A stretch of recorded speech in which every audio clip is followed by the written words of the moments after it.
할렐루야. 하나님 말씀 묵상하는 시간입니다. 53일째 됐네요. 오늘은 신명기 13장에서 15장 말씀까지입니다.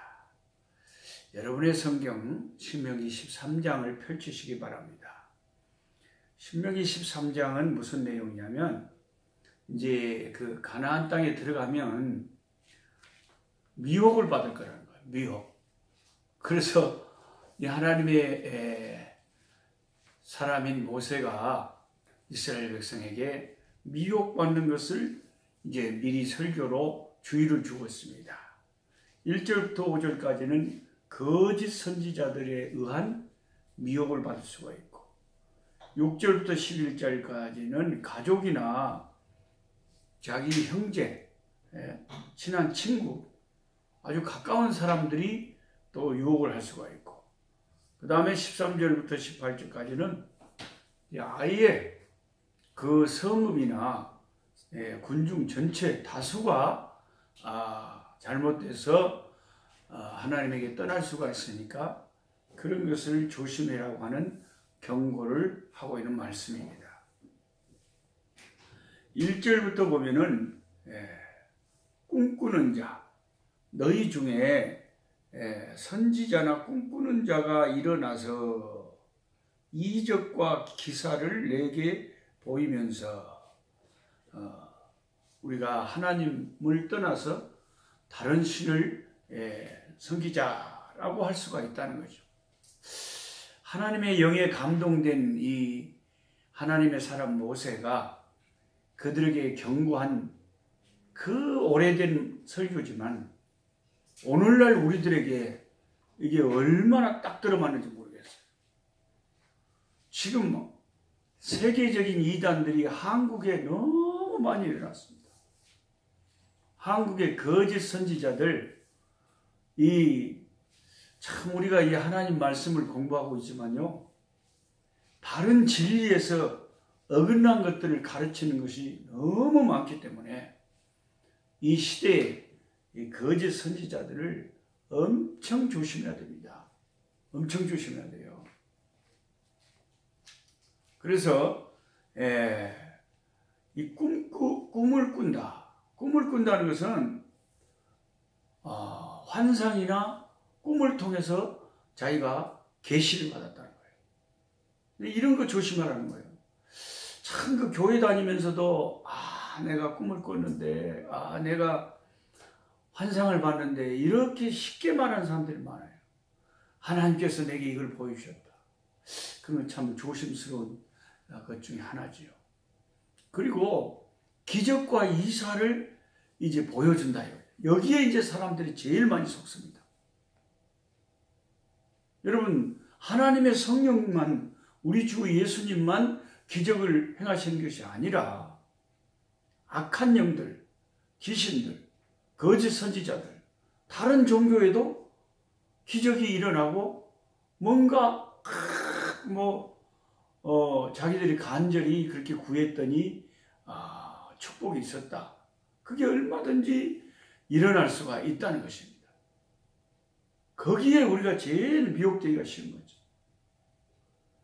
뭔가가 현상이 일어나고 능력이 나타나는 것 같고 하면 우리는 거기에 확 쏠려버립니다.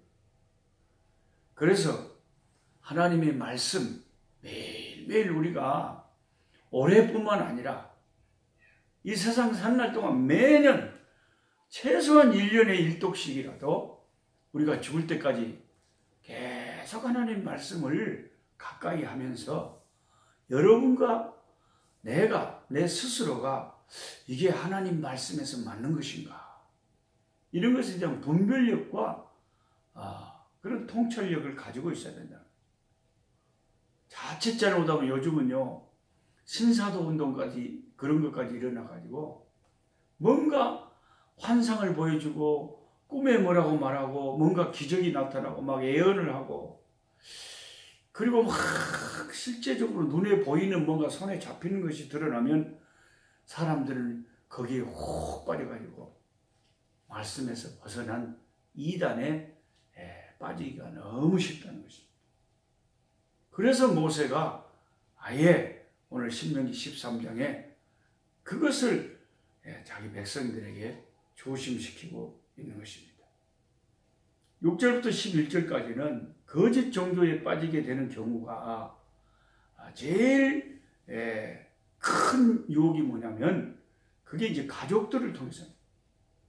그 신천지에 빠진 사람들 봐보세요. 친구가, 대학교의 선배가 다 거짓으로 위장해가지고 모략을 짜가지고 다 접근해서 처음에는 잘해주고 그거 나중에 이제 성경 공부하자고 미혹해가지고 나중에는 이제는 자기 부모, 자기 부모들, 자기 가족들, 친구들 다 이렇게 미혹을 해가지고 끌고 갑니다. 끌고 가요. 그러니까 모세는 뭐라고까지 단호하게 말하냐면 네 아내가 너를 미혹해서 하나님을 떠나게 해도 그 아내를 죽이라는 겁니다. 네 자식이나 네 형제 자매가 너를 하나님을 떠나서 다른 신을 섬기게 한다면 네가 먼저 돌을 들어서 치고 다른 온 이스라엘 사람들이 돌을 들어서 처형을 해야 사람들이 하나님을 떠나서 다른 신을 섬기는 미혹에 빠지는 것에 경계가 된다는 것입니다. 그만큼 하나님은 가까운 사람들에 의해서 잘못된 이단 사이비에 빠질까 봐 조심시키고 있습니다. 그 다음에는 이제 어떤 군중들, 어떤 성읍 전체가 이상한 신을 섬긴다. 하나님을 떠나서 이스라엘 백성 가운데 그런 일이 벌어지면요. 그 성읍 전체를 멸해버려야 된다고 말했어요. 그거는 뭐 사정을 봐줄 것도 없이 그 성읍 전체를 아낌없이 다 멸해버리라. 이렇게 말하고 있습니다.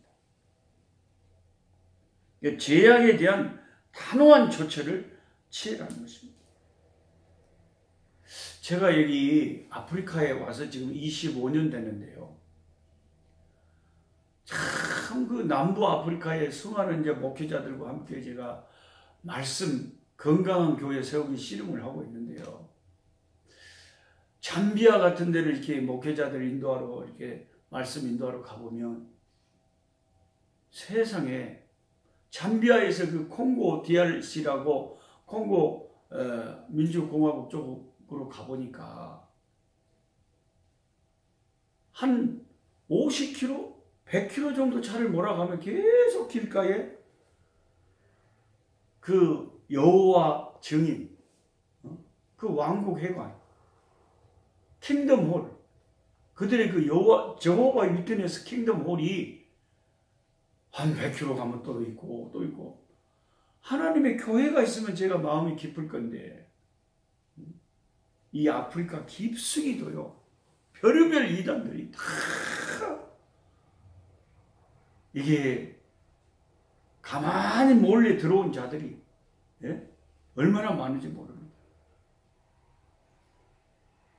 여기 마다가스카르도요 이렇게 길거리에 가보면 몰몬교 선교사들 하여튼 여호와의 증인 뭐 천주교는 말할 것도 없어요. 천주교는 참 아프리카에도 여기 저기 이제 그건 뭐 엄청나게 퍼져 있고 모슬렘이 완전히 아프리카를 삼키려고 지금 뭐 심지어 남부 아프리카 남아공까지도 조그만 타운, 제가 오래 있었던 빅스버그 같은 조그만 타운에도 모스크에서 그냥 얼르하는 소리가 하루에도 여러 차례 들려오고 얼마나 많은 이단들, 심지어 남아공 케이프타운에 갔더니 그 하나님 어머니라고 하고 뭔 이상한 그 장길자, 그 한국의 하나님의 교회 희한하게 크게 요즘 예배당 짓고 우리 교회가 이제 크게 예배당 지어서 잘못 재정이 감당하지 못하고 부도나면 그 이단들이 그것을 사가지고 그 사람들은 어디서 그렇게 돈이 나는지 모르겠어. 그리고 케냐나 이런 탄자니아 이런 데도요, 텔레비전에 박옥수 목사가 설교하는 것이 나오고 영어로 딱 자막이 나오면서 구원파, 통일교, 신천지, 여호와의 증인, 신사도운동, JMS, 아주 이 한국에서 등장한 이단만 해도 엄청나게 무서운 이단들이 지금 세계적으로 파고들고 있습니다. 우리는 신명기 13장에 하나님의 성령에 감동된 이 하나님의 사람 모세가 죽음을 앞두고 이스라엘 백성에게 간절하게 하나님의 말씀을 전하면서 너희들 가면 이 거짓 종교, 거짓 선지자, 양의 옷을 입고 양의 탈을 쓰고 오는 이리들, 이거 조심해라. 참 무섭습니다. 그런데 한번 빠지면 정신없이 참 마귀가 무서운 게요. 게을러지를 않아요. 마귀가 얼마나 부지런한지 몰라. 이단에 빠지면 막 얼마나 정신없이 부지런하게 그런 포교 활동을 하는지 참 기가 막힙니다. 원래 이 논에 보면은 벼가 자랄 때도요, 순수한 바른 벼는 보다 더 건강하고 더 그냥 잘 자라는 게 그 뽑아버려야 될 벼가 아닌데 벼하고 비슷하게 생긴 그런 잡초들, 이것들이 더 강해요. 그러니까 참 우리는 이 말세에 이단의 거짓 종교에 조심해야 됩니다. 그러려면 저와 여러분이 매일같이 이렇게 부지런히 하나님의 말씀으로 무장하고 여러분 스스로 말씀을 보면서 분별력을 스스로 길러야 된다는 거죠. 자, 신명기 14장으로 이제 넘어가겠습니다. 신명기 14장에 보면 1절부터 2절에는 이방인들의 풍습을 따라서 그 사람이 장례식 치를 때 애도하지 말라는 겁니다. 이방인들은 사람이 죽으면 자기 몸을 그 슬픔을 막 표시한다고 칼로 자기 몸을 막 자해를 하고, 그냥 막 눈썹을 그냥 잘라버리고, 아주 희한한, 하나님께서 싫어하는 풍습을 하는 이방인들이 많았어요. 그래서 하나님의 백성들은 그런 이방인들의 애도의 풍습을 따라가지 마라. 우리 예수 믿는 사람의 장례식에 가면 확실히 불신자들하고 다른 게 뭐냐면 그 애곡 소리, 허곡 소리가 별로 안 나요. 생명의 주님, 부활의 주님, 이 진리가 분명하게 있으니까 장례식 때 확 차이가 나요. 제 어머니께서 제가 선교지에 있는데 하늘나라에 가셔가지고 몇 년 전에 이제 하늘이 무너지는 그런 마음을 가지고 정신없이 배기를 타고 갔는데 너무 멀리 떨어져 있으니까 어머니님이 돌아가시고, 근데 저희 형님 가족들이 제가 오면 또 어머니 임종 못 봤다고 어머니 보고 싶을까 봐서 못을 안 박아놓고 내가 와서 엄마 마지막 모습 보라고 그렇게 해놨다고 저보다 볼 거냐고 그러더라고요. 근데 어머니 살아계실 때 그 좋은 모습을 마지막으로 늘 기억하고 싶지, 싸늘한 시체가 되어 있는 이미 흙이 되어버린 그 육신을 보면 또 뭐 할 겁니까? 그래서 그냥 괜찮다고 했지요. 근데 안 믿는 사람들은 살아계실 때 효도를 하는 것이 우리 하나님의 뜻인데, 살아계실 때는 도대체 어떻게 했는지 그 장례식을 하면 그냥 막 자기 정신을 잃을 정도로 난리예요. 하나님께서는 예수 믿는 집의 장례식은 그렇게 막 울고불고 하는 거 싫어하시고 항상 소망의 모습이 보여요. 찬송 소리가 들리고, 예. 하나님 앞에, 예, 아주 깔끔하고 빛 가운데서 평안을 가지고 주님이 부활하시는 그날 다시 또 우리 육체는 부활할 것이고, 우리 영혼이 한번 세상을 떠나버리면 육체는 흙이 되어버렸는데, 그래서 이방인들의 그런 장례식의 풍습을 우리가 따라가면 안 되고, 또 분향하면 안 됩니다. 분향. 그런 귀신에게 하는 거라는. 우리는 제삿날이 되더라도 추도 예배하고, 그 돌아가신 부모님을 생각하고, 살아있는 우리들이 하나님도 잘 믿고, 이렇게 하나님을 의지할 그런 마음가짐으로 살아있는 자가 살아계신 하나님 앞에 예배를 드려야지, 죽어버린 자를 위해서 뭔가 제사를 지내고 절을 하고 하는 것은, 그것은 귀신에게 하는 것이라고 하나님께서 싫어하십니다. 그래서 우리 예수 믿는 사람들은 이방인들하고는 그런 면에서도 달라야 된다. 그 다음에 이제 3절부터는 전에 레위기서에서도 말씀하셨지만, 우리가 음식을 먹을 때에 부정한 것과 정결한 것을 구별해서 먹으라. 그 당시의 구약에는 그렇게 하나님께서 말씀하셨습니다. 이게 무슨 말이냐면, 하루에 3번 음식을 먹어야 되지 않습니까? 그럼 내가 이 고기를 먹어도 되는지 안 되는지, 하나님께서 허락하신 것인지 허락하시지 않는 것인지를 먹을 때마다 하나님 말씀을 생각하고, 하나님의 율례를 생각하고, 하나님을 기억하게 하시려고 그때는 그렇게 정하셨습니다. 그런데 신약에 있는 우리들은 그 구약에 매여서 돼지고기 먹으면 안 된다, 그러면 안 되죠. 이제 신약에는 하나님께서 모든 것이 다 하나님 만드신 것이 선하니까 믿음으로 먹으면 다 좋다는 거예요.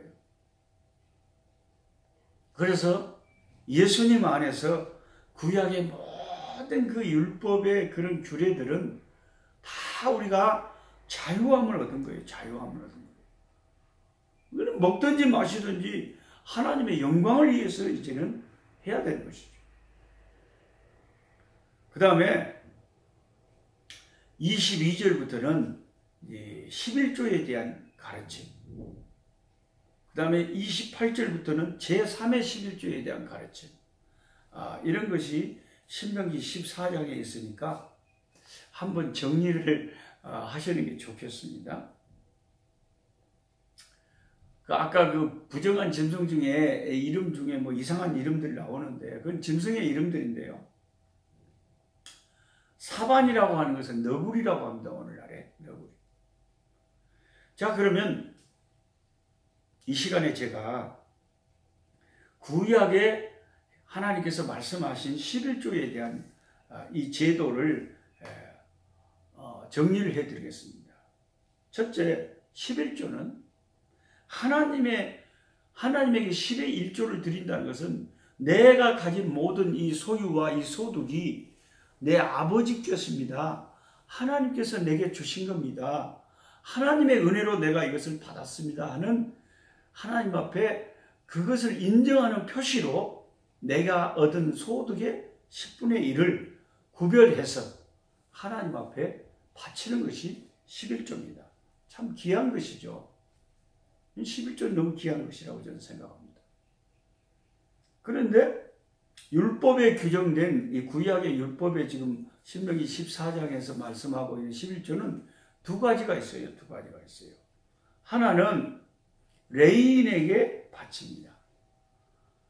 이스라엘 백성들이 10분의 1의 소득을 가지고 레위인이 생활할 수 있도록, 레위인은 무슨 농사짓는 땅이 없으니까 하나님의 성막에서 일하니까 이스라엘이 10분의 1을 갖다가 하나님께 바치면 레인이 그걸로 생활했다. 근데 레인은 자기가 이스라엘 백성에게 받은 10분의 1을 모아가지고 그 소득의 또 10분의 1을 누구에게 바칩니까? 자기가 섬기는 제사장에게 바치죠. 레위인은 제사장의 지시를 따라서 제사장 밑에서 일하는 사람들입니다. 그러니까 자기가 받은 또 소득의 10분의 1을 떼어서 제사장에게 갖다가 바쳐서, 그러면 이제 이스라엘 백성들이 내는 11조는 레위인과 제사장들의 생업에 이제 사용된 것이죠. 이것이 첫 번째 11조입니다. 그 다음에 제2의 11조가 있었는데요. 제2의 11조는 뭐냐면, 자, 내가 100만 원의 소득이 있었어요. 그러면 이제 11조 10만 원을 하나님 앞에 갖다 바쳤어요. 그럼 이제 90만 원. 이건 이제 내가 사용할 수 있는 이제 내 소득이잖아요. 근데 이 10분의 9 중에서 또 10분의 1을 떼요. 10분의 9 중에서 이제 10분의 1을 떼니까 90만 원에 10분의 1은 9만 원이겠죠. 9만. 10분의 9 중에서 10분의 1을 떼가지고 이거 뭐 하느냐. 이걸 가지고 온 가족들과 함께 성소로, 성막으로 하나님의 제단으로 가지고 가서 거기서 화목제를 드리고 즐거운 잔치를 벌려요. 그 비용으로 이 10분의 9에서 남은 11조를 사용했다는 것입니다. 이것이 22절부터 25절까지의 그 내용입니다. 이것이 두 번째 11조죠. 원래 이제 10분의 1은 성소에 갖다가 하나님 앞에 바쳤고, 내가 쓸 수 있는 10분의 9 중에서 또 10분의 1을 구별해서 떼어가지고 그것을 화목제로 드리고 가난한 사람들과 그 성소에 가서 자기 가족들과 함께 잔치를 벌였다는 것입니다. 이것이 두 번째 11조였어요. 그런데 이제 세 번째 11조는 뭐냐?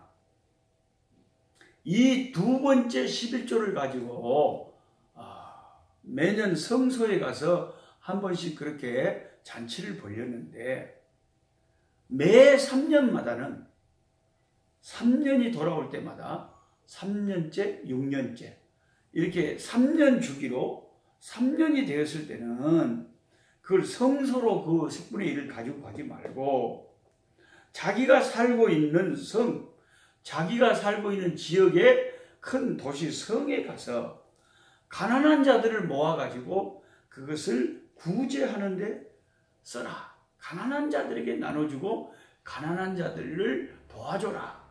거기에 써라. 그랬다는 거죠. 이게 이제 28절, 29절에 나와 있는 말씀입니다. 이것이 이른바 제3의 11조라고 하는데, 쉽게 말하면 제3의 11조라는 것은 없고 그냥 두 번째 11조가 있는데, 두 번째 11조를 3년에 한 번씩은 그 쓰는 용도를 성소에 가서 잔치하는 데 쓰지 말고 자기가 살고 있는 성에 가난한 사람들을 위해서 구제하는 데 사용해라. 그랬다는 것입니다. 이 정도 구약에는 그런 종류의 11조가 있었다는 것을 정리를 해 놓으시면 좋겠습니다. 그 다음에 이제 신명기 15장에 가보시면 1절부터 6절까지는 매 7년마다 부채를 면제해 주라는 거예요. 안식년 아닙니까? 매 7년마다.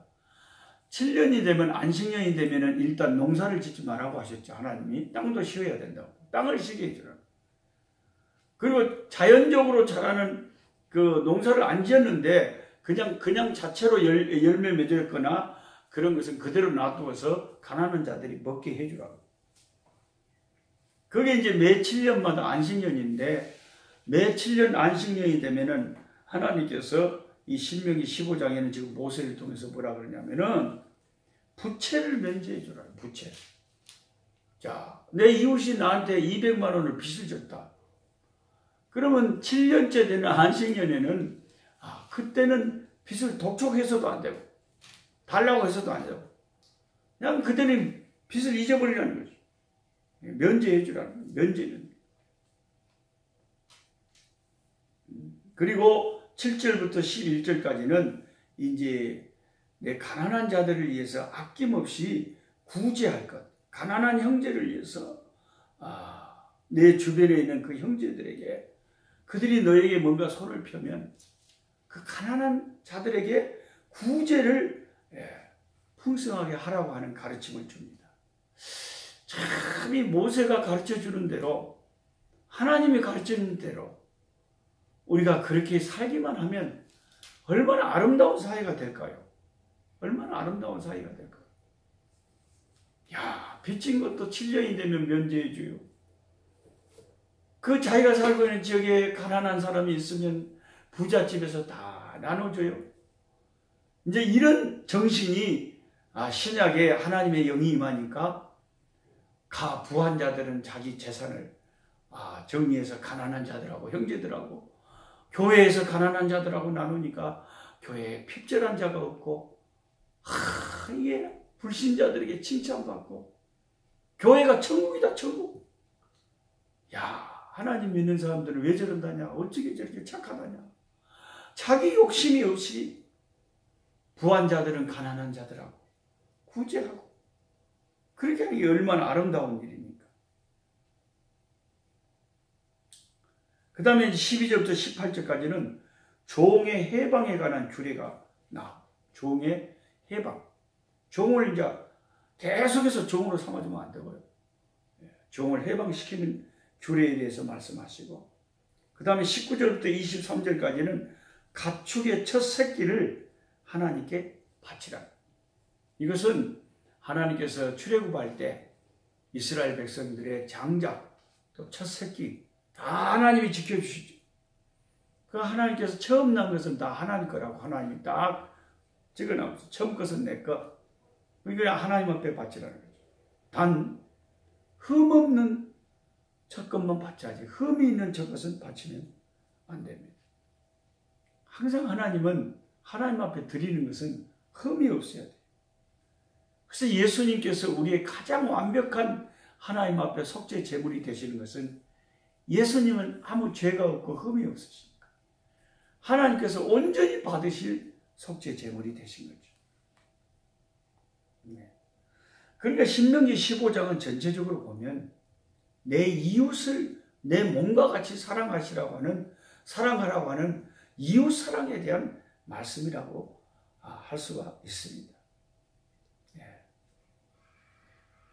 그 1절에 매 7년 끝에라는 뜻은 7년의 연말이라는 뜻이 아니라 7년 주기마다의 마지막 해, 즉 7년째를 말하는 거니까 결국 안식년을 가리키는 말입니다.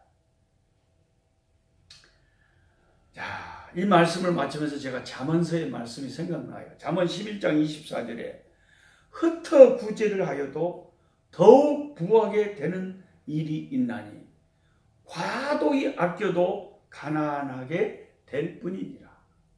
어떤 집은 인색해가지고 그렇게 아끼는 사람이 있어요.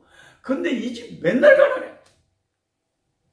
근데 어떤 집은 맨날 퍼주고 섬기고 헌신하고, 근데 그 집은 항상 부유해요. 이게 하나님 살아계신 역사 아닙니까? 저는 그런 분 참 교회에서 많이 봤어요. 너무 인색한 사람. 아까워서 11조도 못해요. 그렇게 평생을 사는 사람이 있어요. 근데 어떤 사람은 다 부유하게 그렇게 헌금하고 남 도와주고 선한 일 많이 하면서도 항상 보면 풍성하게 살아. 그게 하나님의 역사랍니다. 잠언 21장 13절에는 뭐라고 했어요? 길을 막아 가난한 자의 부르짖는 소리를 듣지 아니하면 자기가 부르짖을 때도 하나님께서 듣지 아니하시리라 그랬어요. 우리는 오늘 말씀들을 기억하시면서 여러분도 개인적으로 말씀 보시고 또 하나님께 기도하시면서 하나님, 내 인생이 풍성하게 남을 나눠주고 살면서도 부유한 삶을 살게 해 주시옵소서. 그런 기도를 드리시기 바랍니다. 내일 또 뵙겠습니다. 약한 자 힘주시고